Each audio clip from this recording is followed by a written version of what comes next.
ये हम ध्यान भी किया, हम आचार्य रजनीश को भी पढ़े सर, सब चीज़ हम प्रयास किए, लेकिन आप हमको इस मेंटल मजबूती पे लाइए कि यदि कुछ मामला हो तो हम उसको कैसे समझें।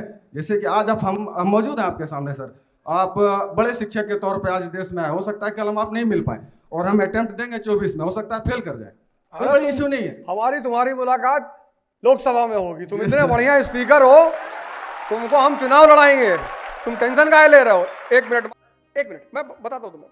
इनको तो भाई माइक आगे है, वही वाला क्वेश्चन पूछना।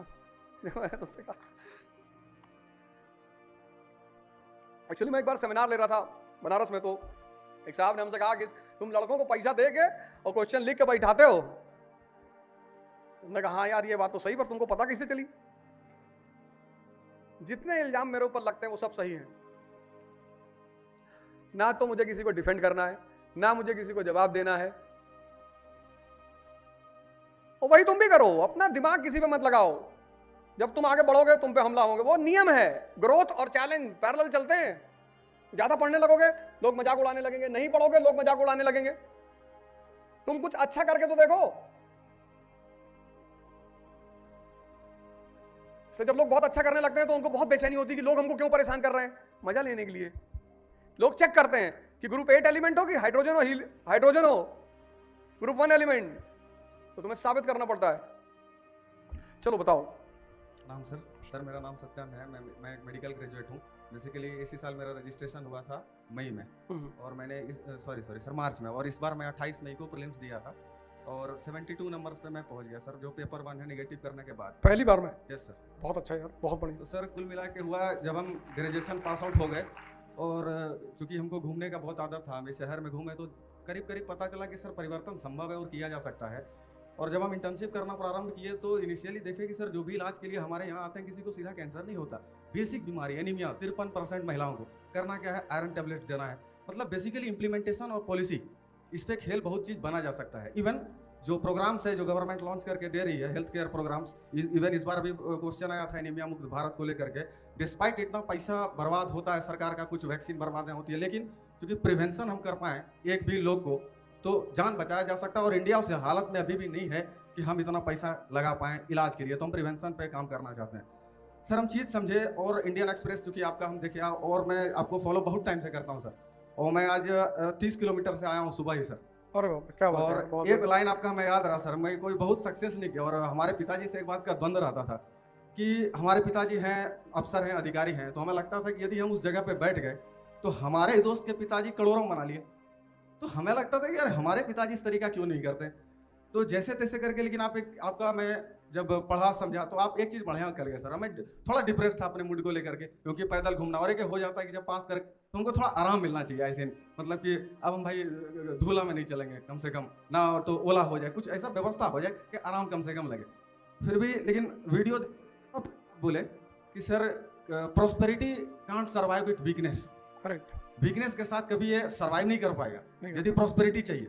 इस लाइन को हम समझे सर, फिर आगे आगे देखे, और आप एक दिन बोले कि कोई नहीं है इस दुनिया में, कोई नहीं है, तुम किसी को फोन करोगे काट देगा। और वही 1 मिनट पहले मेरे साथ हुआ था, मैंने अपने एक दोस्त को फोन किया था, कुछ काम था, उसने काट दिया। सर मेरा एक मूल समस्या ये है कि जैसे कि हम कोई काम करने बैठते हैं या पढ़ते हैं, या अभी जैसे रिसेंट में ज्योग्राफी पढ़े, कुर्जोन वाला मामला में डैम टूटा सर, और यूक्रेन बोलने लगा कि जिनेवा कन्वेंशन में कि भाई आप डैम पे हमला नहीं कर सकते, सिविलियन को चोट आएगी। अब उसमें यूक्रेन वाले बोलने लगे कि रूस ने तोड़वाया, रूस बोल रहा है कि ये खुद के लिए बोलता है। तो एक एडिटोरियल समझने का एक नशा होने लगा और मैं उसको रोज रोज पढ़ने लगा सर। एक दिक्कत ये होता है, तो भूल जाता हूँ करीब डेट वगैरह करके सर। और जैसे सेडिशन एक्ट 124 अभी आया तो तिलक जी के टाइम से वो लागू हुआ, मेंडले जेल में रहे 5 साल, और अभी गवर्नमेंट उसको और स्ट्रिंजेंट कर दिया, जबकि सर ये 19 का वायलेशन है साफ साफ। तो ऐसा पढ़ के, और एक जो मूलभूत जो मैं डिस्कस करना चाहता हूँ कि सर जो भी इस प्रोसेस में कहीं ना कहीं दिक्कत करता है, जैसे हम पढ़ रहे हैं, कोई घर में बीमार पड़ गया, अब सर इस मैच्योरिटी पे हम पहुंच नहीं पाएंगे, इसको हैंडल कैसे करें, हम छिन जाते हैं उधर। मतलब हमारे घर में कोई बीमार पड़ गया, मेरा 4 दिन पढ़ाई ठप है, इधर हमको कोई दिक्कत हो गया तो मेरे घर में ये तालमेल मेरा बेसिकली बैठ नहीं पाता है। और ये हम ध्यान भी किया, हम आचार्य रजनीश को भी पढ़े सर, सब चीज़ हम प्रयास किए, लेकिन आप हमको इस मेंटल मजबूती पे लाइए कि यदि कुछ मामला हो तो हम उसको कैसे समझें।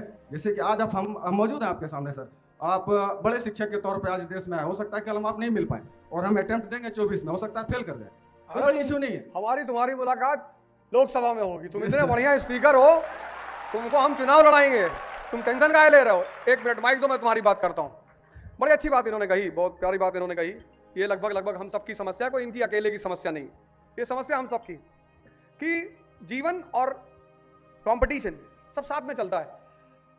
अब इस साल एक लड़के का सिलेक्शन हुआ, उसका नाम है रोहित करदम। रोहित करदम कल ही मेरे साथ था। वो कल 2 लोग मेरे साथ थे, एक तस्कीन खान लड़की है, उत्तराखंड से थी, वो थी मेरे साथ, वहीं कानपुर में एक सेमिनार था। और ये रोहित करदम लड़का जो है, मुझे रैंक तो एग्जैक्टली उसकी याद नहीं रोहित करदम की। तो कल दोनों लोग मेरे साथ थे। तो रोहित करदम ने मुझे बताया कि सर जब मैं मेंस लिख रहा था तो उसकी माँ को ब्रेन कैंसर हो गया था, तो लास्ट स्टेज में थी। तो जब वो, अब माँ है, पता है कि बस 10-12 दिन 15 दिन की बात और है, तो जाके वो कहे कि सर मेरा मन न माने और मैं जाके माँ के पास बैठ जाऊं। तो माता जी बोल तो नहीं पाती थी, पर हाथ से कहती थी कि जाओ। तो कहे जब मैं माँ के पास बैठूं तो मुझे लगा कि मैं अपना काम नहीं कर रहा हूं। जब मैं पढ़ने बैठूं तो मुझे लगे कि मैं इतना स्वार्थी हूं कि मेरी माँ की डेथ हो रही है और मैं पढ़ाई कर रहा हूं। कितना बड़ा डिलेमा है। मैंने कहा मैंने कहा फिर क्या किया तुम? कहा मैं एक बार आपको एक वीडियो सुना, तो उसमें आपने कहा कि रामचंद्र जी जा रहे थे जंगल और लोगों ने आके कहा कि भाई आपके पिताजी मृत्युशैया में पड़े हैं।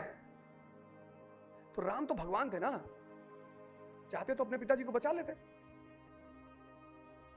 जितनी स्थितियां तुम्हारे हाथ में हैं उनको कंट्रोल करो, जो तुम्हारे हाथ में नहीं है उनमें सिर्फ प्रार्थना करो, कोई ऑप्शन ही नहीं है।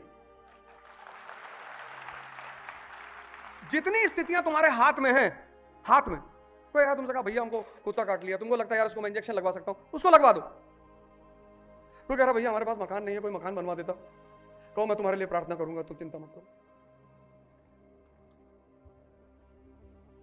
तुम उन चुनौतियों को लिखो, हम सबके सामने है, क्या मेरे सामने नहीं है? सबके सामने है।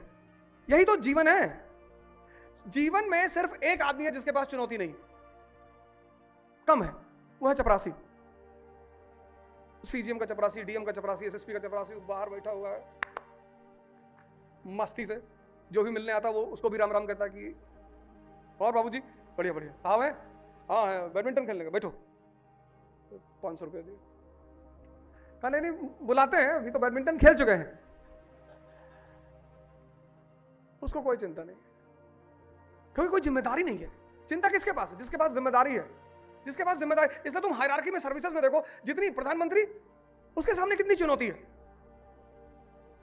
हर आदमी प्रधानमंत्री बनना चाहता है, लेकिन एक दिन अगर प्रधानमंत्री की चुनौती दे दी जाए ना, तो 90% लोग इस देश में हिंद महासागर में समाधि ले लें, क्योंकि जितना बड़ा पद उतनी बड़ी चुनौती। तो तुम्हें यह डिसाइड करना है सिर्फ कि किन चीजों में मुझे प्रार्थना करनी है। अब तुम्हारे मामा है, दुखी हैं कि तुम आईएएस को क्यों दे रहे हो, उनके लिए प्रार्थना करो। हमसे बहुत लोग कहते हैं कि हमारे रिश्तेदार परेशान करते हैं। कृष्ण के भी तो किए थे परेशान, वो उनका धर्म है। रामायण में लिखा है रिश्तेदारों के लिए कि वो रिश्तेदार ही क्या जो अपने रिश्तेदारों को चरस ना करे। ये हम सबका धर्म है, ये एक अघोषित धर्म है जिसका सबको पालन करना पड़ता है, सब करते हैं। यही इन्हीं चुनौतियों को निपट कर जो आगे पहुंच रहा है वही नायक है। नायक ऐसे थोड़ी बनते हैं, इन चुनौतियों से निपट कर। सब जितने लड़के यहां बैठे हैं, हम सब जितने लोग यहां बैठे हैं, सबके पास चुनौतियां हैं। उन चुनौती, ये है व्यक्तित्व। इसीलिए मैं एक बात पर आपको हमेशा हाथ जोड़ता हूं कि मोटिवेशन एक नशा है, वो चढ़ेगा उतरेगा, और एक दिन ऐसा आएगा जब तुम मोटिवेशनल नशेड़ी हो जाओगे। जब बेचैन होगे यूट्यूब खोल लोगे, ये फाड़ डालो, ये उखाड़ डालो, ये नचा डालो, तुम भी जोश में आके मोबाइल पटक दोगे कि लाओ साले उखाड़ डाले, आज मोबाइल नहीं रहेगा जीवन में, मोटिवेशन खत्म। तो मोटिवेशन क्या है? नशा है। मैं इस, ठीक है सुनो, अच्छा बोलते हैं लोग, भारत देश में बहुत अच्छे अच्छे स्पीकर है, बहुत अच्छा बोलते हैं, उनको भी सुनो, लेकिन परमानेंट शक्ति की व्यवस्था करो। जंगल में हाथी, गैंडा, ये कभी डर के थोड़ी घूमते हैं, क्योंकि शक्ति है। जंगल में हिरन डर के घूमता है। तो जहां शक्ति है वहां उत्साह है। सवाल यह उठा कि शक्ति आएगी कैसे? ध्यान से, सदगुरु जी संभवी करा रहे हैं, पंडित श्री रविशंकर हैं, सुदर्शन क्रिया करा रहे हैं, इतने संत इस भारत में पड़े हैं। कभी तुम्हें छुट्टी मिले यार, छत्तीसगढ़ चले जाओ, यही बगल में मिर्जापुर में स्वामी अड़गानंद महाराज का आश्रम है, वहां रहो ना, एक हफ्ता सेवा करके आओ। तुम सबका ड्रीम है कि छुट्टी मिल जाए तो गोवा चले आए। जब तुम्हारा संघर्ष का टाइम, भगवान राम को आश्रम में रहना पड़ा संघर्ष के समय में, क्योंकि आश्रम वो जगह है जो संघर्ष करने की क्षमता देता है।